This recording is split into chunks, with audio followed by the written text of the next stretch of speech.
रजनी एक बिहारी लड़की थी। उसकी शादी एक भोजपुरी परिवार में हुई थी। उसके ससुराल में सब साधारण खाना ही खाते थे, पर रजनी को साउथ इंडियन खाना बनाने और खाने का बहुत शौक था।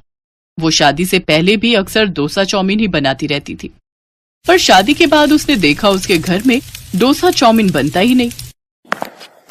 दीपक, यहाँ कोई डोसा चाउमीन नहीं खाता क्या? डोसा चाउमीन नहीं तो माँ और रजनी तो वही रोटी सब्जी खाते हैं। उन्होंने तो कभी भी ऐसा कुछ नहीं बनाया। अच्छा तो कोई बात नहीं, अब मैं आ गई हूँ ना, अब देखना मैं सबको अपने हाथों का बहुत टेस्टी डोसा चाउमीन बनाकर खिलाऊंगी। तभी रजनी का देवर सौरभ आ जाता है। सौरभ 12वीं कक्षा में पढ़ता था। रजनी भाभी, आपको डोसा चाउमीन बनाना आता है? तो प्लीज आप नेक्स्ट वीक मेरे बर्थडे पर वो बनाओ ना। मेरे सारे फ्रेंड्स घर आ रहे हैं और यहाँ तो ना मम्मी को डोसा चाउमीन बनाना आता है और ना ही कविता को। प्लीज आप मेरे लिए बना दोगे ना? मेरे फ्रेंड्स बहुत खुश होंगे। हाँ बिल्कुल, क्यों नहीं। आखिर मेरे प्यारे देवर जी का बर्थडे जो है, मैं सबके लिए बहुत टेस्टी डोसा चाउमीन बना दूंगी। थैंक यू भाभी, thank you so much. Thank God कोई तो है हमारे घर में जिसे ये सब चीजें बनानी आती हैं। देखा कविता, रजनी भाभी मेरे बर्थडे पर डोसा चाउमीन बनाने वाली है। मैंने तुझे कहा था ना, तू भी सीख ले। पर तू तो बिल्कुल निखट्टू है, कुछ भी बनाना नहीं सीखती, बस वही रोटी सब्जी बनाती रहती है। सौरभ खुश होता हुआ बाहर चला जाता है, पर कविता को उसकी बात चुभ जाती है। कविता रजनी की छोटी ननद, जिसका स्वभाव बहुत ही ईर्ष्यालु था। वो जब देखो जिससे देखो ईर्ष्या करती रहती थी। जब उसने सौरभ के मुंह से रजनी की अच्छाई सुनी तो वो रजनी से भी जलने लगी और रजनी को नीचा दिखाने के लिए वो कोई ना कोई प्लान सोचने लगी। इसको देखो, रजनी भाभी की अच्छाई कर रहा है, मैं भी देखती हूँ रजनी भाभी कैसे बढ़िया डोसा चाउमीन बनाती है। मैं सब कुछ खराब कर दूंगी, कोई इनकी बिल्कुल भी तारीफ नहीं करेगा। सौरभ का जन्मदिन आता है तो रजनी सुबह ही डोसा चाउमीन बनाने का सारा सामान मंगवा लेती है। क्या बात है बहू, ये इतना सारा सामान किस लिए मंगवाए है? हम तो सौरभ के जन्मदिन पर भटूरे, छोले, पूड़ी, आलू ये सब ही बनाते हैं। आज बनने क्या जा रहा है? मम्मी, रजनी भाभी आज मेरे जन्मदिन पर डोसा चाउमीन बनाने वाली है। रजनी भाभी को बहुत बढ़िया डोसा चाउमीन बनाना आता है। अच्छा, ये तो बहुत बढ़िया बात है। ठीक है, तो फिर आज हम भी तुम्हारे जन्मदिन पर डोसा चाउमीन खा लेंगे। रजनी खूब मेहनत से खाना तैयार करती है। सौरभ के दोस्त जन्मदिन पर आना शुरू हो जाते हैं। रजनी सबको डोसा चाउमीन सर्व करती है। यार सौरभ, चाउमीन में बहुत मिर्ची है यार। हाँ सौरभ, और सांभर भी देखो कितना खट्टा है। सौरभ, ये सब तो हमसे खाया नहीं जा रहा, कुछ और है खाने का या फिर कुछ ऑर्डर कर दे बाहर से। ये तो बिल्कुल भी नहीं खाया जा रहा हमसे। अच्छा, पर ऐसा कैसे हो सकता है? तभी रजनी आ जाती है। आप सबको डोसा चाउमीन कैसा लगा? भाभी सच कहूं तो बिल्कुल भी अच्छा नहीं लगा, क्योंकि चाउमीन में बहुत ज्यादा मिर्च है और सांभर भी बहुत खट्टा है। बस डोसा ही है जो थोड़ा बहुत ठीक बना हुआ है, और खाली डोसा कैसे खाएंगे? हम यही बात कर रहे हैं। ऐसा कैसे हो सकता है? मैंने तो हमेशा की तरह ही टेस्टी बनाया था। अच्छा एक काम करती हूँ, आप सब बैठो, मैं आपके लिए कुछ और बना देती हूँ। रजनी भाभी रहने दो, और कुछ मत लाना। मैंने बाहर का खाना ऑर्डर कर दिया है। अब मेरे फ्रेंड्स भूखे थोड़ी जाएंगे, मेरे बर्थडे पर आए हैं तो मैं उन्हें ऐसे नहीं जाने दे सकता। सौरभ का मन उदास हो जाता है। वो अपने दोस्तों के लिए बाहर से खाना ऑर्डर करता है।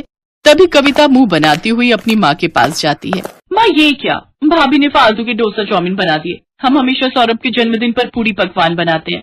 सौरभ के दोस्तों को खाना बिल्कुल अच्छा नहीं लगा। अब सौरभ बाहर से ऑर्डर कर रहा है। क्या ये बात है?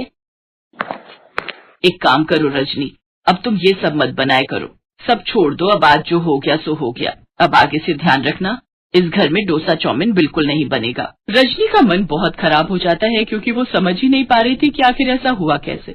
वो तो हमेशा की तरह आज भी डोसा चाउमीन को मेहनत से बना रही थी, पर रजनी ये सच्चाई नहीं जानती थी कि जब रजनी रसोई से थोड़ी देर के लिए बाहर गई थी, तब पीछे से कविता ने चोरी से सांभर में बहुत सारी खटाई डाल दी थी और चाउमीन में मिर्चें। अब जब भी रजनी डोसा चाउमीन बनाने के लिए कहती, घर में सब मना कर देते। उस वजह से रजनी को और बुरा लगता था। जिस चीज को वो सबसे ज्यादा पसंद करती थी, वही चीज आज उससे दूर हो गई थी। कुछ दिनों बाद कविता को देखने के लिए लड़के वाले आते हैं। लड़का केरल में जॉब करता था, इस वजह से उसे साउथ इंडियन डिशेस खाने की आदत थी। हमारा बेटा तो ये सब खाता ही नहीं है, इसे तो डोसा चाउमीन और बाकी इडली वड़ा यही सब पसंद है। ये यहाँ घर भी आता है तो यही सब खाता है, क्योंकि केरल में रहता है ना, तो वहाँ पर तो सब साउथ इंडियन डिशेस ही खाते हैं। इसके सारे दोस्त भी साउथ इंडियन हैं। आंटी जी, राकेश के लिए मैं डोसा चाउमीन बना लाती हूँ, बस थोड़ी देर लगेगी। पर जहाँ तक मुझे बताया गया था, तुम तो बिहारी परिवार से आई हो ना, आंटी जी, भले ही मैं बिहारी परिवार की हूँ, पर मुझे साउथ इंडियन डिशेस बहुत पसंद है, बनाना भी और खाना भी। चलो, बहुत अच्छी बात है। आप सब बातें कीजिए, मैं अभी आती हूँ। रजनी की सास उसके पीछे पीछे रसोई में जाती है।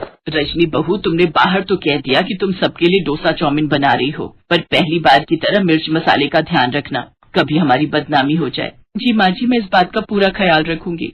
रजनी तो वैसे ही बहुत स्वादिष्ट डोसा चाउमीन बनाती थी। उसने हर बार की तरह इस बार भी बहुत टेस्टी खाना तैयार किया। सबको डोसा चाउमीन बहुत पसंद आए। अपनी भाभी का इतना अच्छा व्यवहार देखकर कविता बहुत शर्मिंदा हुई और उसने लड़के वालों के जाने के बाद सबके सामने उस दिन की सच्चाई बता। गलती मेरी है, मैंने जलन में आकर उस दिन सांभर में खट्टा ज्यादा मिला दिया और चाउमीन में मिर्ची। आई एम सॉरी भाभी, मुझसे बहुत बड़ी भूल हो गई। भाभी, मुझे माफ कर दो। आप मेरे लिए कितना सोचते हो और मैंने आपके साथ कितना गलत किया। कोई बात नहीं कविता, रात गई बात गई, सब कुछ ठीक है ना। देखो, लड़के वालों ने तुम्हें पसंद कर लिया, सब कुछ अच्छे से हुआ। मुझे इस बात की बहुत खुशी है। मैंने भी तुमसे ठीक से बात नहीं की, मुझे भी माफ कर दो। भाभी, मैं सोच रहा हूँ एक बार फिर से अपने दोस्तों को बुला लूं।